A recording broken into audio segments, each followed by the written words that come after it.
It's time to learn a better way of life, prioritizing our health and well-being above all else, with unity and love as our constant.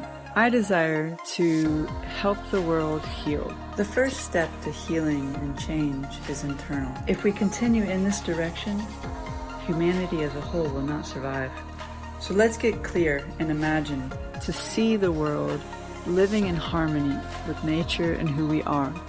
choosing to live a pure life will only create pure results. In nature, we discover who we are. Really tap into our essence, what's internal. The free, joyful, loving, and curious side of us.